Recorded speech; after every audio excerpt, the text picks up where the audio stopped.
नमस्कार, यो हो समाचारमा स्वागत छ। म दिपेश किमिरे। म अपेक्षा तिमिल सेना। सुरु गरौँ अहिलेसम्मका प्रमुख समाचारबाट।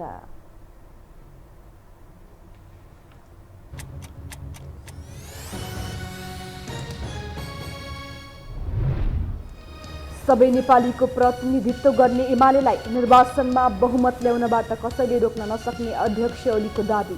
अन्य दलबाट विकास निर्माणको अपेक्षा गर्न नसकिने जिकिर। एमसीसीकै कारण सत्ता गठबन्धन नटुट्ने प्रचण्डको दाबी। राष्ट्रिय सहमति कायम गरेर संशोधन गरिने जिकिर। ओलीकै कारण कम्युनिस्ट आन्दोलन तित्तर बित्तर भएको आरोप। विधिको शासन कायम गर्न विद्यमान कानुनको प्रभावकारी कार्यान्वयन गर्नुपर्नेमा प्रधानमन्त्रीको जोड। प्रधान न्यायाधीशलाई महाअभियोग लगाउन दलहरू सहमत हुने बारको विश्वास। नेपालमा आयात र निर्यातको असन्तुलनले व्यापार घाटा उच्च। 5 महिनामा 55%ले बढ्यो घाटा। आयात बढ्दा अर्थतन्त्रका सूचकमा प्रत्यक्ष प्रभाव। र एसियन सेन्ट्रल जोन महिला भलिबल च्यालेन्ज कपमा नेपालको विजयी सुरुवात। श्रीलङ्का 3-2 को सेटमा पराजित। पुरुष टोली भने पहिलो खेलमै पराजित।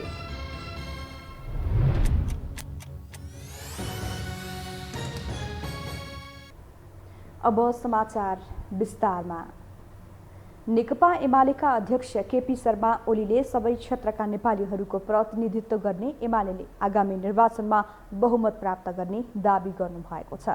पर्साको जगन्नाथपुर गाउँपालिकामा अध्यक्ष जालिम मिया सहितका माओवादी केन्द्र लगायतका नेता कार्यकर्तालाई एमालेमा प्रवेश गराउँदै ओलीले विकास निर्माणका लागि एमालेको विकल्प नभएको बताउनुभयो। एमालेले जति विकास कसैले गर्न नसकेको र विकास देख्न नसक्नेहरूले परमादेशको सरकार चलाएको ओलीको जिकिर छ। नेकपा माओवादी केन्द्रबाट गाउँपालिकाको अध्यक्ष जित्नुभएका मिया आज पर्सामा आयोजित कार्यक्रममा एमालेमा प्रवेश गर्नुभएको हो।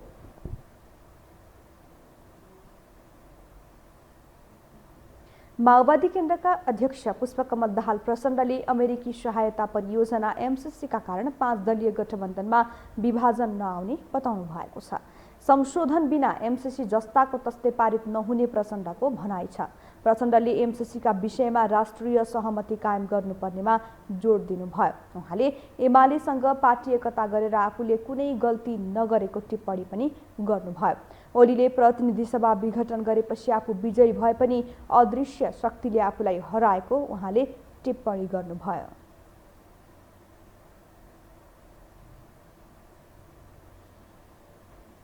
म त्यहाँ आत्मसमर्पण गरेको भए त न त्यही जे भयो यहाँ साथीहरू हुन्छन् नि, अब त्यसो गरेको भए त मैले अहिले तपाईँको अगाडि चाहिँ छाती खोलेर भन्न सक्दैन थिएँ। तर म अहिले भन्न सक्ने ठाउँमा छु। मैले त गलत प्रवृत्तिको विरुद्ध लडेँ मात्र होइन, जितेँ पनि हो। मेरो त भनाइ मैले त जितेँ हो नि। मलाई त अरूले हरायो क्या, अनौठो अदृश्य शक्तिले हरायो मलाई, दृश्य शक्तिले होइन। पार्टी छाडेर जाने नेताहरू आत्मआलोचना गरेर फर्किने प्रचण्डको विश्वास छ।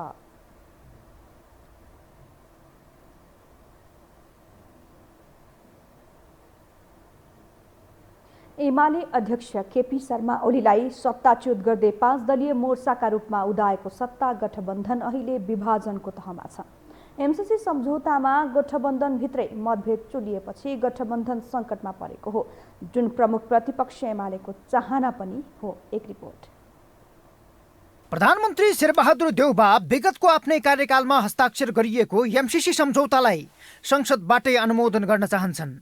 त्यही सरकारमा सामेल भएर एमसीसीमाथि समर्थन जनाएको नेकपा माओवादी केन्द्रका अध्यक्ष पुष्पकमल दाहाल प्रचण्ड अहिले एमसीसी यथास्थितिमा पास गर्न चाहँदैनन् अनि दुईलाई भिडाएर अन्तर्कलह चर्काउने अनि गठबन्धन भत्काउने तयारीमा एमाले अध्यक्ष केपी शर्मा ओली छन्।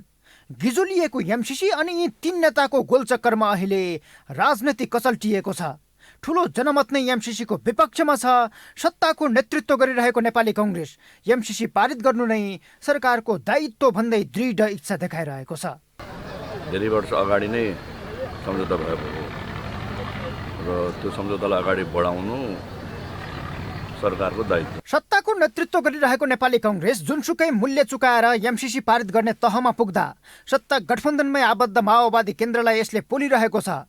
एमसीसी माथि देउबाको दृढ इच्छा र प्रमुख प्रतिपक्ष दल एमालेका अध्यक्ष ओलीको गठबन्धन भत्काउने खेलका बीचमा अन्य दल त्रसित बनेका छन्, जसबाट आच्छु परेका प्रचण्डले गठबन्धन तोड्ने एमालेको प्रपञ्च भएको भन्दै रोष पनि साँधिरहेका छन्। गठबन्धनको कुरा मलाई लाग्दैन एमसिसीले अलिकति समय लियो नै भने पनि वा चाहिँ तपाईँको यसमा केही सुधारको गुन्जाइस छ। प्रधानमन्त्रीजीले पनि अस्ति सर्वदलीय बैठकमा गठबन्धनको बैठकमा नि भन्नुभएको छ सुधारको गुन्जाइस त छ, म पनि कोसिस गर्छु भन्नुभएको छ। त्यस्तो भयो भने त एउटा भयो, मानौँ चाहिँ अप्ठ्यारो नै पर्यो भने पनि एमसिसीकै कारणले गठबन्धन टुट्छ भन्ने मलाई लागेको छैन, टुट्दैन। त्यति कारणले टुट्न पनि हुँदैन, टुट्दैन, टुट्न पनि दिँदैन भन्ने छ मेरो चाहिँ। माओवादी केन्द्रका अध्यक्ष प्रचण्ड र नेकपा एकीकृत समाजवादीका अध्यक्ष माधव कुमार नेपाल बीच मत मिलेर एमसिसीको विपक्षमा उभिएका बेला गठबन्धनमा आबद्ध जसपाका संघीय परिषद अध्यक्ष डाक्टर बाबुराम भट्टराई पारित गर्नै पर्ने मत राखिरहेका छन्। कमसेकम यो गठबन्धनका जुन घटकहरूको बिचमा एउटा सहमति जुटाएर हामी अगाडि बढ्न सकेनौँ भने यही बहानामा भित्र बाहिरी शक्तिहरूले खेलेर गठबन्धन तोडिदिने अनि त्यसपछि फेरि अर्को ढङ्गले प्रतिगमन अगाडि आउने खतरा छ। सत्तामा रहँदा एमसिसी पास गर्ने भन्दै संसदमा टेबल गराउन तयार भएको एमाले सरकारबाट बाहिरिएपछि मुख फेरेको छ। एमालेले आफ्नो पालामा सभामुख बाधक बनेको भन्दै अहिले सत्ता गठबन्धनका दलहरूको साझा धारणा माग गरिरहेको छ र एमसिसी पारित गर्न देउबालाई गठबन्धनका दलहरूको पुच्छर समाएर रोकिन आवश्यक नभएको भन्दै उक्साइ पनि रहेको छ। अहिले उहाँहरू गठबन्धन टुट्छ भन्ने एकदमै चिन्ता छ र केपी ओलीले कतै अर्को नयाँ गठबन्धन बनाउने हो कि भन्ने चिन्ता पनि छ उहाँहरूलाई। यो चिन्तामा किन जलेर मर्नु पर्यो उहाँहरूले? आँट गरे त भइगयो त।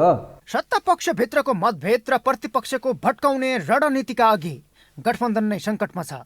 देउबालाई गठबन्धन भन्दा एमसिसी नै सहज भएको भन्दै विश्लेषकहरू ओली देउबा मिलेर पनि पास गर्ने विश्लेषण गरिरहेका छन्। संसदबाट एमसिसी सम्झौता पास होला कि नहोला भन्ने ठूलो चासो छ। ओली देउबाको समीकरणसम्म आँकिएका बेला पारित गर्न साथ दिने या सत्ता गठबन्धन छोड्नुपर्ने चुनौती विशेष गरी प्रचण्ड र माधव नेपाल सामु आएको छ, किनकि देउबा ब्याक नहुने स्थितिमा पुगेपछि भने प्रचण्ड र माधव नेपालले एमसिसीलाई समर्थन नगरे सत्ता गठबन्धन तोडिने खतरा बढ्दै गएको विश्लेषण भइरहेका छन्। यो हो टेलिभिजनका लागि सन्तोष बेके थापा, काठमाडौँ। अब बाँकी समाचार। विगत 4 वर्ष यता नेपालमा एमसिसी परियोजनाको चर्चा निरन्तर छ। एमसिसी अनुमोदन र कार्यान्वयन गर्ने सवालमा सदनदेखि सडकसम्म पक्ष र विपक्षमा विरोध जारी छ। एमसिसीले समय थप गर्दै जाने तर नेपाल सरकारले प्रष्ट निर्णय लिन नसक्दा एमसिसी परियोजना थप अन्योल बनेको छ। एक रिपोर्ट।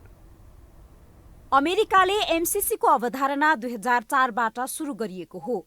एमसिसी मार्फत कम्प्याक्ट, थ्रेसहोल्ड र क्षेत्रीय लगानी कम्प्याक्ट गरी 3 प्रकारका अनुदानहरू दिने गरेका छन्। एमसिसीले विश्वका 50 बढी मुलुक मध्ये कतिपयमा एउटा र कतिपय मुलुकसँग 3 वटै कम्प्याक्ट सञ्चालन गरेका छन्। कतिपय मुलुकमा कार्यान्वयनको चरणमा छ। त्यसैमध्ये नेपाल एमसिसी कम्प्याक्टका लागि $500 मिलियन आर्थिक सहायताका लागि सन् 2011मा छनौटमा परेको थियो। सन् 2014मा कार्यविधि तयार भयो। 2017 सेप्टेम्बर 14मा नेपालका तर्फबाट तत्कालीन अर्थमन्त्री ज्ञानेन्द्र बहादुर कार्की र एमसिसीका तर्फबाट कार्यवाहक सिइओ जोनाथन नासले एमसिसी सम्झौतामा हस्ताक्षर गरे। सन् 2019मा कार्यान्वयन प्रक्रिया अगाडि बढाउने भए पनि संसदबाट अनुमोदन भएन।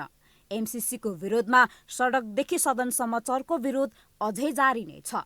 यता एमसिसीले नेपाललाई विद्युत प्रसारण लाइन र सडक पूर्वाधार विकास केन्द्रित भएको प्रस्ट्याएका मात्र छैनन्, प्रचार पनि उत्तिकै गरिरहेका छन्।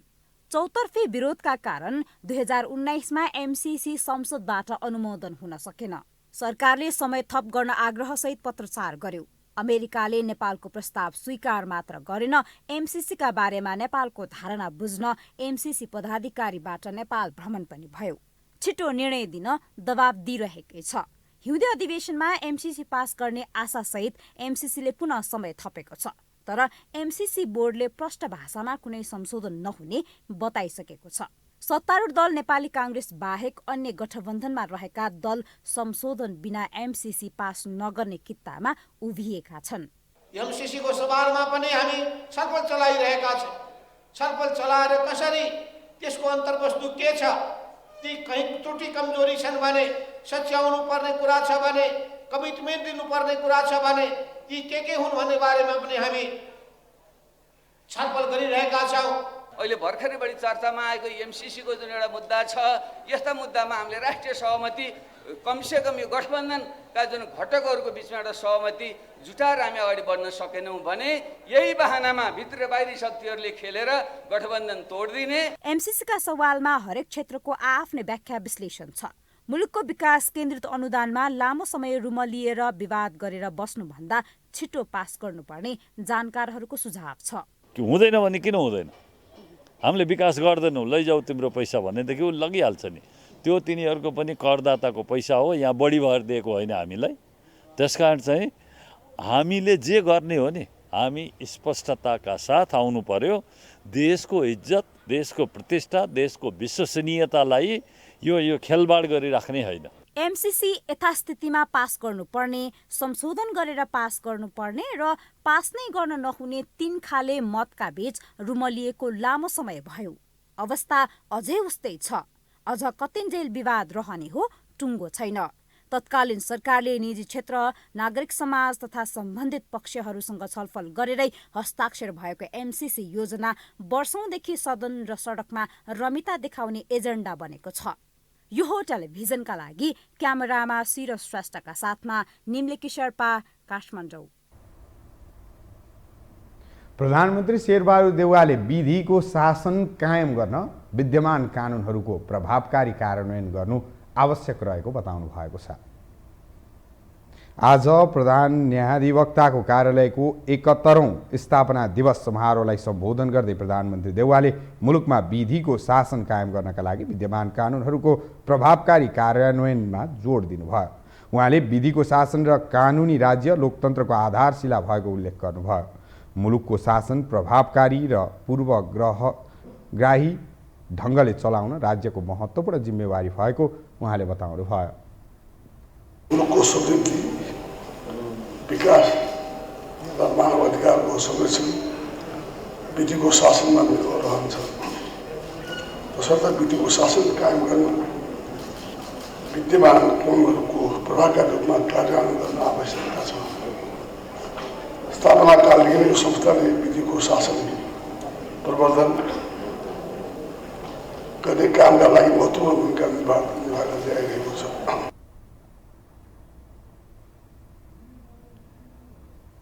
उहाँले कानुनको प्रभावकारी कार्यान्वयन र मानव अधिकारको संरक्षणमा महान्यायाधिवक्ताको कार्यालय र सरकारी वकिलहरूको भूमिकाको प्रशंसा समेत गर्नुभयो।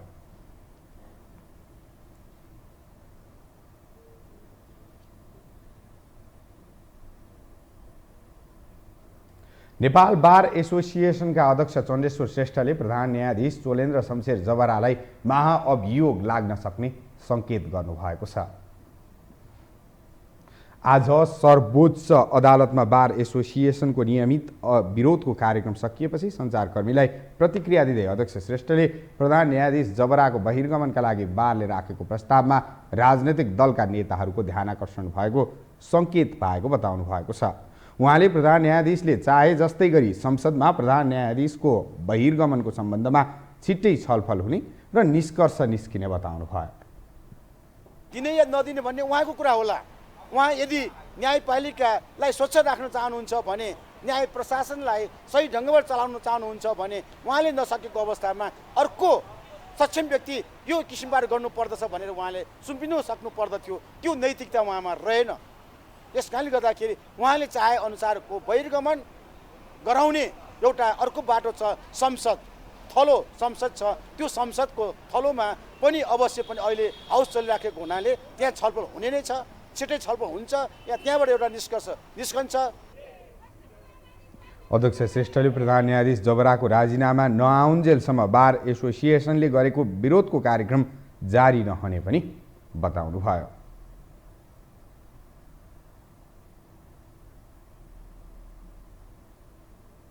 हामीसँग समाचार बाँकी नै छन्। अहिलेलाई विश्राम।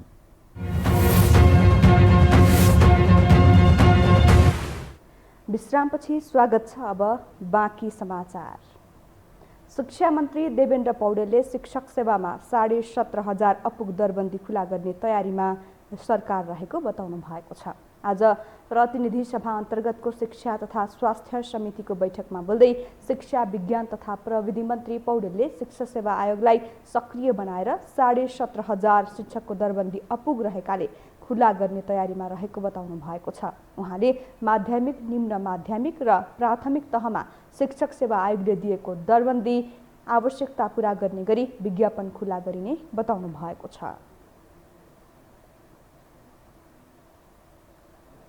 आयोगलाई हामीले सक्रिय बनाएर 17,000 झन्डै जाने चाहिँ 17,500 दरबन्दी अहिले अपुग छ। त्यो चाहिँ हामीले 2टा प्रक्रिया त्यहाँ सुरु गरेका छौँ, माध्यमिक, निम्न माध्यमिक र प्राथमिक तिनटै तहको विज्ञापन खोल्ने र त्यो जति चाहिँ पहिला आयोगले दिएको दरबन्दीको आवश्यकता त्यसलाई चाहिँ पुरा गर्ने र शिक्षक सेवा आयोग नियमावली संशोधन क्याबिनेटबाट पारित भइसकेको छ।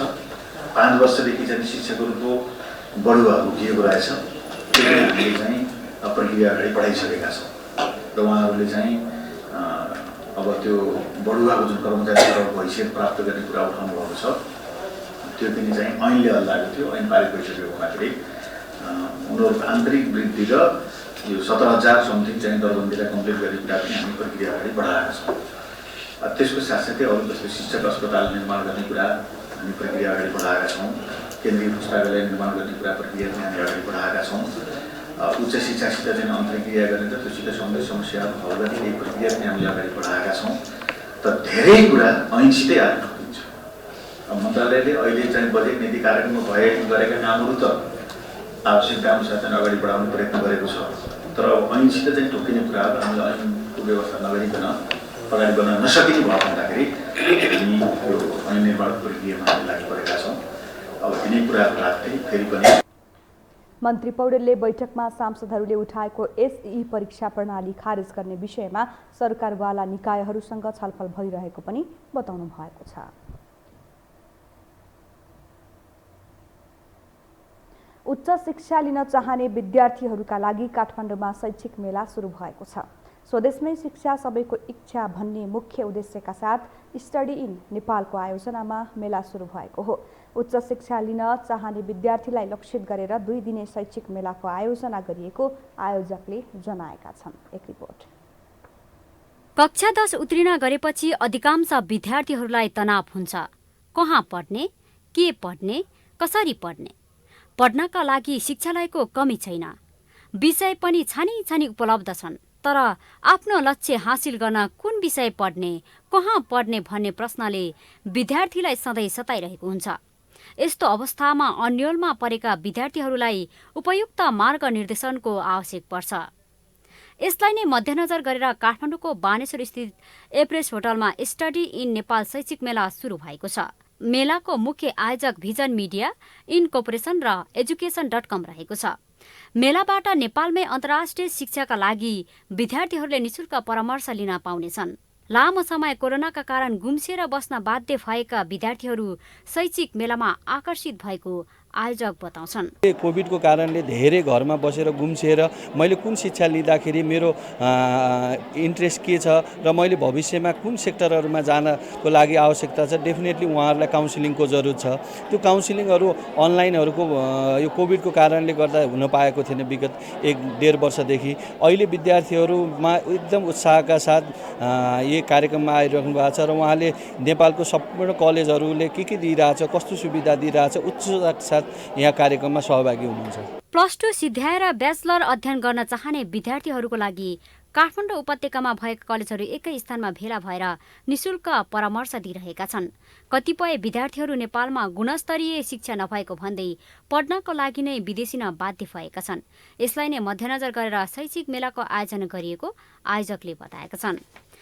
विद्यार्थीहरूको रेस्पोन्स एकदमै राम्रो छ हैन। लङ टाइम भयो, अब अहिले अनलाइन क्लास भन्यो हैन। अब फिजिकल्ली चाहिँ अब यसरी चाहिँ लाइक अब 1-to-1 कन्भर्सेसन कलेजेसहरूसँग हुन पाएको थिएन। अनि यो प्लेटफर्म चाहिँ मलाई लाग्छ स्टुडेन्ट्सहरूको लागि एकदमै फाइदाजनक हुनेछ हैन। हजुर, यहाँनिर अब तपाईँको म्यानेजमेन्ट र आइटी रिलेटेड हैन, अब हामीसँग सबै कोर्सेसहरू अवेलेबल हुने कलेजेसहरू यहाँनिर छ। काठमाडौँको बानेश्वर स्थित एभरेस्ट होटलमा सुरु भएको शैक्षिक मेला शुक्रबार सकिनेछ।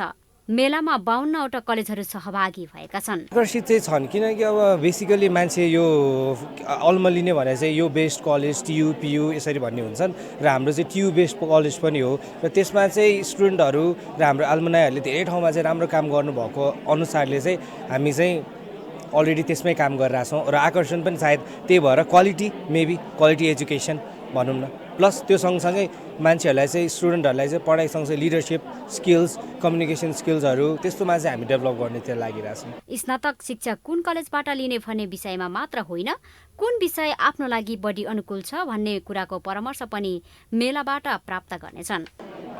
एउटा त बाहिर जानुको मेन रिजन त अब मलाई लाग्छ क्वालिटी एजुकेसन नभएर भन्दा पनि अब नेपालमा बस्न मन नलागेर जस्तो लाग्छ। अब जो क्वालिटी एजुकेसन हेर्दाखेरि चाहिँ नि सबै कलेजहरूले यहाँ भएको कलेजहरूले चाहिँ एउटा क्वालिटी एजुकेसन नै प्रोभाइड गरिरहनु भएको छ। अब हामी पनि पढिरहेको कलेजमा पनि जो एजुकेसन चाहिँ राम्रो नै छ, जो बाहिरको स्ट्यान्डर्ड नै मेन्टेन गर्ने खालको एजुकेसन चाहिँ हामीले प्रोभाइड गरिरहनु भएको जस्तो लाग्छ मलाई चाहिँ नि। सो एउटा आफ्नो डिसिजन पनि लाग्छ जो भरसक चाहिँ केएमसीले चाहिँ नि त्यो एजुकेसन प्रोभाइड गरेर चाहिँ नि त्यो एउटा जुन ट्रेन्ड छ त्यसलाई चाहिँ ब्रेक गर्छ जस्तो लाग्छ मलाई। 2 दिने यो मेला बिहान 10 बजेदेखि साँझ 6 बजेसम्म चल्नेछ। मेलामा काठमाडौँ, त्रिभुवन, पोखरा, पूर्वाञ्चल, मध्यपश्चिमाञ्चल साथै अन्तर्राष्ट्रिय विश्वविद्यालयसँग आबद्ध विभिन्न कलेजहरूले विद्यार्थीहरूलाई निशुल्क परामर्श दिइरहेका छन्। बीबीए, बीएससी, बीएचएम लगायतका कोर्स अध्ययन गर्न चाहने विद्यार्थीले मेलाबाट फाइदा उठाउन सक्नेछन्। यो टेलिभिजनका लागि क्यामेरामा शिरज श्रेष्ठका साथमा लीलामाया ठटाल, काठमाडौँ। शिक्षा तथा स्वास्थ्य समितिले मेडिकल कलेजमा सरकारले तोकेभन्दा बढी शुल्क लिएको विषयमा सत्य तथ्य बुझेर समस्या समाधान गर्न सरकारलाई निर्देशन दिएको छ। प्रतिनिधि सभा अन्तर्गतको शिक्षा तथा स्वास्थ्य समितिको आज बसेको बैठकले मेडिकल कलेजमा सरकारले तोकेभन्दा बढी शुल्क लिएको विषयमा सत्य तथ्य बुझेर समस्या समाधान गर्न निर्देशन दिएको हो। त्यस्तै समितिले शिक्षा सम्बन्धी विधेयक तथा ऐन छिटो ल्याउन पनि सरकारलाई निर्देशन दिएको छ। यसभन्दा अघि पनि मेडिकल कलेजमा शुल्क बढी लिएको विवाद भएको भन्दै सभापति घरतीले अहिलेको विषय के हो सत्य तथ्य बुझेर समस्या समाधान गर्न सरकारलाई निर्देशन दिनुभयो। शिक्षक दरबन्दीको विषयमा बार हामीले निर्देशन दिएका थियौँ पहिला पनि। अहिले चाहिँ अब यो शिक्षक दरबन्दी फुलफिल गर्नको लागि यो आयोगले सूचना नै निकाल्दा लागेको चाहिँ यो चाहिँ एकदम राम्रो। म मन्त्रालयले मन्त्रीज्यूलाई सबैलाई धन्यवाद दिन चाहन्छु। मैले लास्टमा के राख्न चाहन्छु भने यो विधेयकहरू यो ऐनहरू जो लिने तयारीमा हुनुहुन्छ यो चाहिँ छिटोभन्दा छिटो तपाईँहरूले प्रतिबद्धता जारी गरे जस्तै ल्याउनको लागि अझै पनि म लास्टमा समितिको तर्फबाट विशेष ध्यान आकर्षण गर्न चाहन्छु। सभापति घरतीले सरकारले प्रतिबद्धता गरे अनुसारका शिक्षा विधेयक तथा ऐन पनि तत्काल ल्याउन निर्देशन दिनुभयो।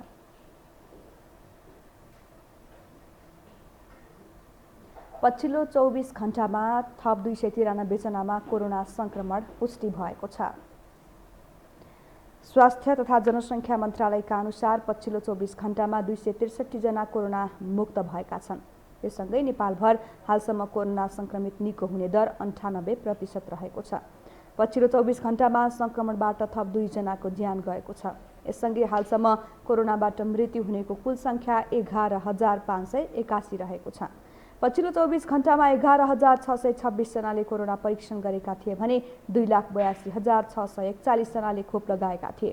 हाल सक्रिय संक्रमितको संख्या 5,161 रहेको छ।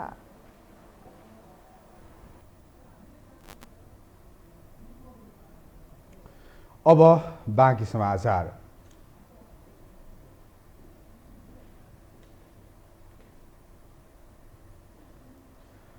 गहुँ र हिउँदे बालीका लागि पकेट क्षेत्र मानिने सर्लाही जिल्लामा अहिले मल नपाएर किसानहरूले लगाएको बाली बिग्रिन थालेको छ, जसले गर्दा किसानहरू चिन्तित बनेका छन्। एक रिपोर्ट। सर्लाही जिल्लामा हिउँदे बालीका लागि आवश्यक मल नपाउँदा कृषकहरू चिन्तित बनेका छन्। मल नपाएपछि किसानहरूलाई बाली कसरी सप्रिन्छ भन्ने चिन्ताले सताएको छ भने यहाँ डिलरवालाहरू मलको अवैध व्यापार गरेर मालामाल भइरहेका छन्। मलले किसानहरूको हाहाकार हुँदा समेत सम्बन्धित निकाय कानमा तेल हालेर बसेको भन्दै कृषकहरू आक्रोशित बनेका छन्। हम सब इंडिया से भी खाद न ला सके, बॉर्डर बंद है। अब एक भाई के जोत ले लिया, हिस्सा में बो दिली गहूँ, एक भाई के बाकी रह गए। अब खादे न मिली, ब्लैक से दे सस्ता लगा दिले सरकार। सस्ता बोला ब्लैक के हाथे बेच ले 3000-3500 के बोरा, लेकिन हम सब किसान सुन एक बोरा भी न मिलल है। गहूँ बारले में मटिया DAP अभी देवे के टाइम है, DAP टाइम पर न मिलता है, गहूँ कहाँ से उपजता है। हम सब किसान सब के 3000-4000 के बोरा मिलबो न करे, कहाँ इंडिया जाए, इंडिया से आवे न दे, नेपाल में सरकार लगा दिल सस्ता बोला सुन ब्लैक से बेच ले, हम सबके न दे, आधा खेत बोली आधा छोड़ दिली ओहने। हमरा देखू तो हमार कार्य खाद के सस्ता दे छै, हाँ किसान के न दे, दुकानदार के दे, दुकानदार दिलक महंगा दे 3100-3500 के बोरा दे, हाँ हमनी के गहूम छीटे के लेल अभी खाद महंगा मिल रहा है। अब न ढेउआ के कितना ढेउआ छीटे के लेल, अब ढेउओ न भेटता है तो खाद के ना छीटत है। हाँ तो वही के लेल अब देखो ना गहूम पानी पटाए वाला हो गई, अब खाद देती तब ना, अब खाद महंगा मिले। कृषि सामग्री कम्पनी लिमिटेड शाखा कार्यालय सर्लाहीका अनुसार सर्लाहीमा युरिया 1000 बोरा र DAP 800 बोरा आयात भएकोमा युरिया प्रति बोरा 815 रुपियाँ र DAP मल 2265 रुपियाँमा सहकारी संस्था मार्फत बिक्री वितरण गरेको छ। आयात भएका सबै मल जिल्लाका पालिकाहरूको सिफारिसमा सम्बन्धित डिलरलाई बिक्री वितरण गरिसकेको कार्यालयको भनाइ छ। सरकारी अनुदान सहितको दर रेट अनुसार नै युरिया मल 815 रुपियाँ र DAP मल 2265 रुपियाँ कायम गरी बिक्री वितरण गरेको कार्यालयले जानकारी दिएको छ। उता किसानहरूले भने डिलरवालाहरू सरकारी अनुदानमा पाएको मल ब्ल्याकमा बिक्री वितरण गरिरहेको आरोप लगाउँछन्। यहाँ बहुत समस्या यही के कारण से हम सब गहूम खेती करे लेल समय पर न पुगला तो खेती भी पछात हमने हो गए। डीलर वाला आवे छे, डीलर वाला खाद कहाँ कदे पते न लगे, बेच देवी की करी न करी है। खाद हम सब ब्लैक से किन लिए, इंडियन खाद किन लिए, नेपाली न मिले। 8 नंबर वार्ड भेज दिली पहले कबला से, अब वही में जहाँ ले मिले के चाहिए 100 गो बोरा तक जहाँ मिली 40 गो बोरा, वो किसान के कभी करती डीलरों वाला भाई किसी हो से बात भरपूर देती तब न, मतलब वोट देते चाहे हम लाए ओकरा ढीठे कभी कि हमरा कलान दैसा खाए, और सापे कहे कि हमरा मिलबे न करे, हम कहाँ से दिए। सरकारी अनुदानको मल जिल्लाका ग्रामीण भेगमा रहेका किराना पसलदेखि औषधि पसलहरूमा खुलेआम ब्ल्याकमा बिक्री वितरण भइरहेको किसानहरूले बताएका छन्। जिल्लामा सरकारी अनुदान आएका युरिया मल अहिले किसानहरू 12 देखि 1500 रुपियाँ र DAP मल 3000 देखि 3500 रुपियाँसम्ममा किन्न बाध्य भएका छन्। अनुगमन गर्ने निकायहरू सम्बन्धित पालिका र जिल्ला प्रशासन कार्यालय निष्क्रिय भएका कारण अहिले मल खादको बिक्री ब्ल्याकमा भइरहेको कृषि सामग्री कार्यालय सर्लाहीले बताउँदै आएको छ। मल बिक्री वितरण गर्न सर्लाही जिल्लाका 20 वटा पालिकाहरूले सिफारिस गरेका 170 वटा डिलरहरूलाई अधिकार दिइएको छ। सामग्री संस्थानलाई कम्तीमा हाम्रो जिल्ला देशको लागि 8 लाख मेट्रिक टनको आवश्यकता छ। कहिले 2 लाख मेट्रिक टन किन्छ, कहिले 50,000 मेट्रिक टन किन्छ, कहिले 1.5 लाख मेट्रिक टन किन्छ। हाम्रो देशमा कसरी पुगिन्छ? हाम्रो यो नेपालमा यो नेताहरूले 600 करोड रुपियाँको आफ्नो जनसहभागितालाई खर्च गर्ने, अब कृषि मलको लागि एउटा पनि आवाज त्यहाँ नउठाउने, यहाँको कस्तो दुर्भाग्य यहाँको किसानको हो। यो किसान पनि रोडमा आउँदैन। किसानले त भन्नु पर्यो, जस्तो कि इन्डियामा अहिले अलिकता मलमा केही भयो भने दुनियाँको स्टार्ट गरिदिन्छ, तर यहाँ गर्दैन। यहाँ सबै लोभमा फँसेको त, यो नेता मलाई यो दिन्छ, यो उसको विरोधमा हामी किन जाने? त्यस्तो छ। यो सहकारी खोलेको त हामी बेकुफ मान्छे सहकारी खोलेको, किनभने बिना पैसाको बिना दरमाहाको हामी उसको काम सरकारको काम गरिरहेको छौँ। त्यसको नाममा अन्तर्देशबाट डलर भँदेर उनीहरूको आसेपासेले खान्छ, तर हामीले पाएको छैन। यो सहकारीबाट हामीले कसरी उठाउने? यो यहाँको जनतालाई कसरी उठाउनु? कृषि सामग्रीले मल उपलब्ध गराए पनि सहज रूपमा मल नपाएका कारण ब्ल्याकमा भए पनि खरिद गरेर काम चलाउनु परेको किसानहरूले दुखेसो पोखेका छन्। खाद न मिले छै, बिना खाद के गेहूं केना होते, धान केना होते, समस्या है। यहाँ जैसे मतलब वार्ड में भेजले है खाद, लेकिन खाद दे इतना है, वो सब काला बाजारी करे छै, 2500-3500 में बेचे छै, आ मन हो से करे छै। यस्तो समस्या एक सिजनको मात्र नभई प्रत्येक सिजनको रहेको र हरेक वर्ष धान गहुँ लगायत अन्य बाली लगाउने बेला हुने गरेको किसानहरू बताउँछन्। सर्लाहीबाट मनोज यादवको रिपोर्ट। अब पालो आर्थिक समाचारको।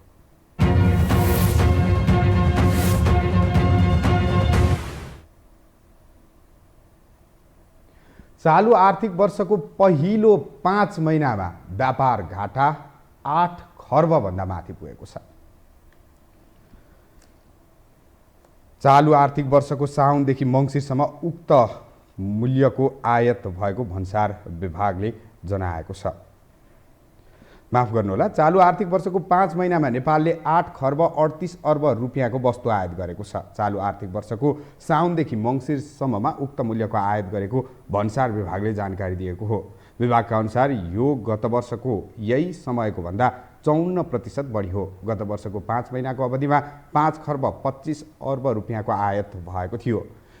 त्यस्तै यो अवधिमा नेपालले 1 खर्ब 2 अर्ब रुपियाँको निर्यात गरेको छ। यो अवधिमा भएको निर्यात गत वर्षको यही अवधिको तुलनामा 105% बढी हो। गत आर्थिक वर्षको 5 महिनामा नेपालबाट जम्मा 50 अर्ब 5 करोड रुपियाँको निर्यात भएको थियो। नेपालको आयात र निर्यात बढ्दा वैदेशिक व्यापार घाटा पनि बढेको छ। यो अवधिमा नेपालले 7 खर्ब 35 अर्ब 55 करोड रुपियाँ बराबरको व्यापार घाटा बेहोरेको छ। यस्तो व्यापार घाटा गत वर्षको सोही अवधिमा 4 खर्ब 75 अर्ब 44 करोड रुपियाँ रहेको थियो।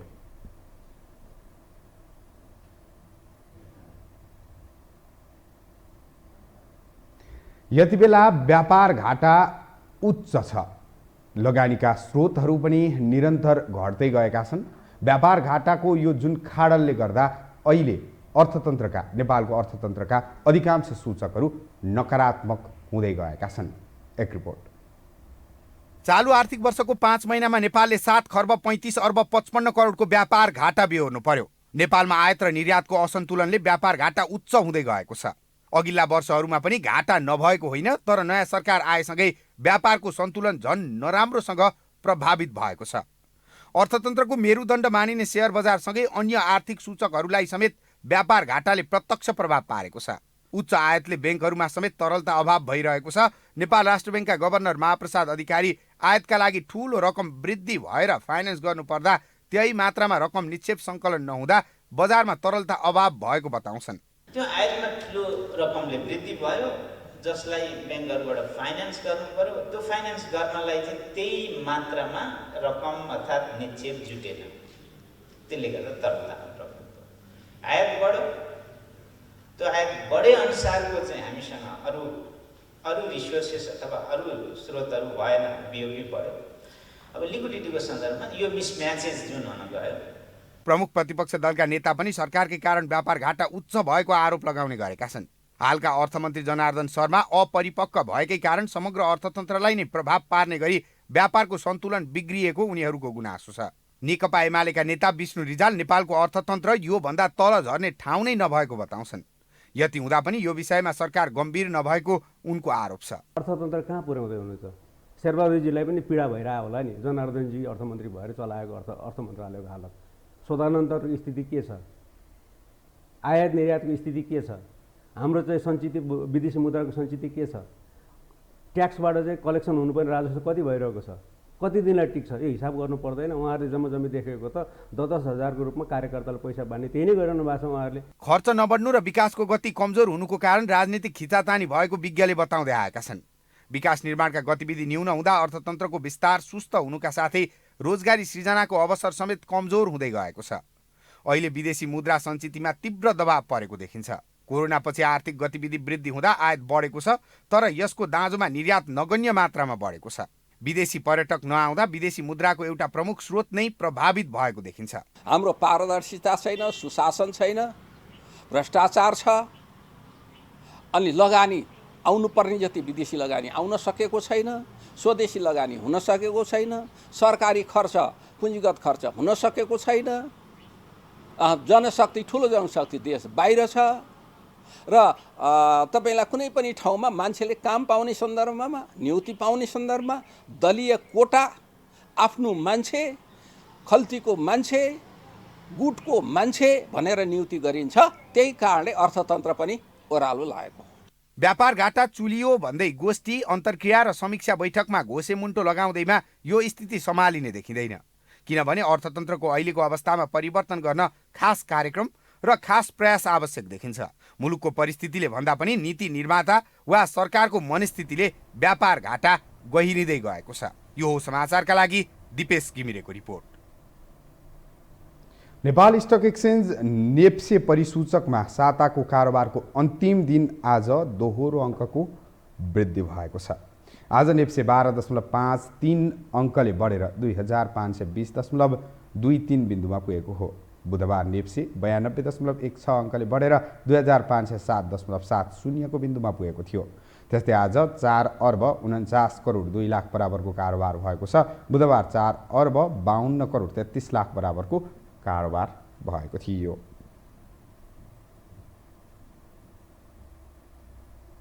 हामीसँग अन्तर्राष्ट्रिय र खेल समाचार बाँकी नै छन्। अहिलेलाई विश्राम।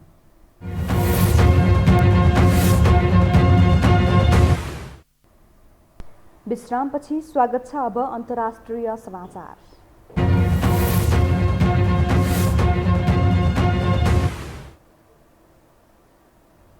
भारतको पन्जाब स्थित लुधियानामा रहेको अदालतमा बम विस्फोट भएको छ। भारतीय सञ्चार माध्यमहरूका अनुसार यो विस्फोटमा परि 2 जनाको मृत्यु भएको छ भने धेरै मानिसहरू घाइते भएका छन्। अदालतको दोस्रो तलामा यो विस्फोट भएको हो।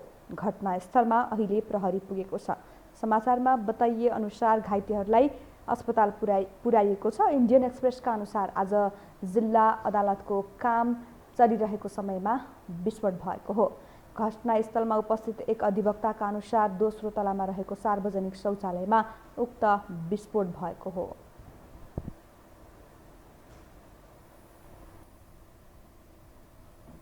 अब पालो खेल समाचारको।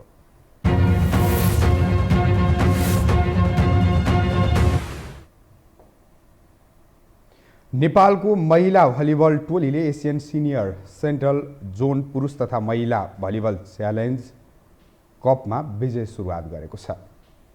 बङ्गलादेशको ढाकामा आज श्रीलङ्कालाई 3-2 को सेटमा पराजित गर्दै नेपालले सुखद सुरुवात गरेको हो। साबिक विजेता समेत रहेको नेपालले सुरुवाती 2 सेट गुमाए पनि उत्कृष्ट पुनरागमन गर्दै जित निकालेको हो। प्रतिस्पर्धात्मक बनेको खेलको सुरुवाती 2 सेट श्रीलङ्काले 25-19, 25-21 ले जितेको थियो। तर त्यसपछिको 2 सेट नेपालले 25-15, 25-15 को सेटमा जित निकाल्यो। त्यसपछि अन्तिम सेटमा श्रीलङ्कालाई 15-13 को सेटमा हराउँदै नेपालले सुखद सुरुवात गरेको हो। अब नेपालले भोलि मालदिप्ससँग प्रतिस्पर्धा गर्नेछ। यता नेपालको पुरुष टोली भने पहिलो खेलमै पराजित भएको छ। आजै भएको खेलमा नेपाल आयोजक बङ्गलादेशसँग 3-0 को सोझो सेटमा पराजित भएको छ।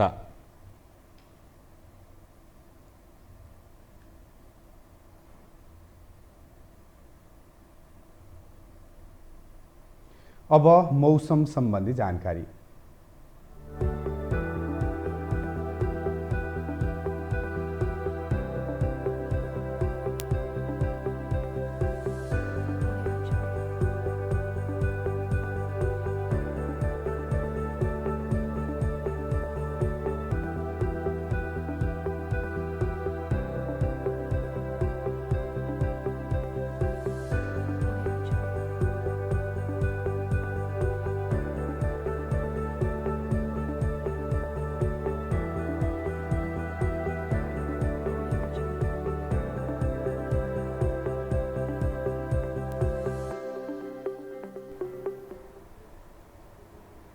मौसम सम्बन्धी जानकारीसँगै हामी यो समाचारको अन्त्यमा आइपुगेका छौँ। बिदा हुनु अघि प्रमुख समाचार पुनः एकपटक।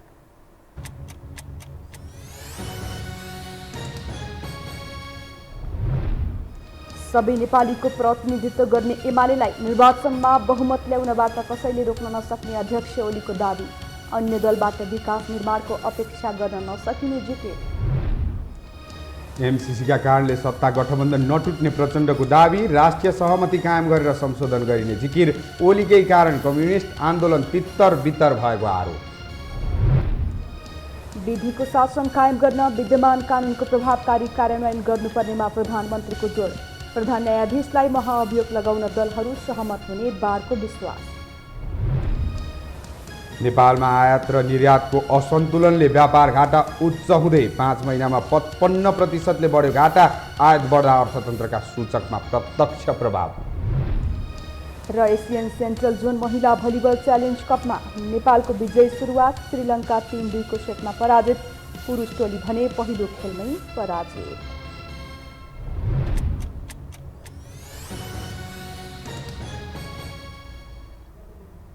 अवस्था यो हो समाचार सकियो। समाचार बुलेटिनका साथै यो हो टेलिभिजनका सम्पूर्ण कार्यक्रम यो हो टेलिभिजन.com, यो हो खबर.com, युट्युब र फेसबुकमा पनि पढ्न र हेर्न सक्नुहुनेछ। मोबाइलमा यो हो टिभी एप डाउनलोड गरी हामीलाई प्रत्यक्ष हेर्न सक्नुहुनेछ। तथ्यसहितको निष्पक्ष समाचारका लागि यो हो टेलिभिजन हेर्दै गर्नुहोला। नमस्कार।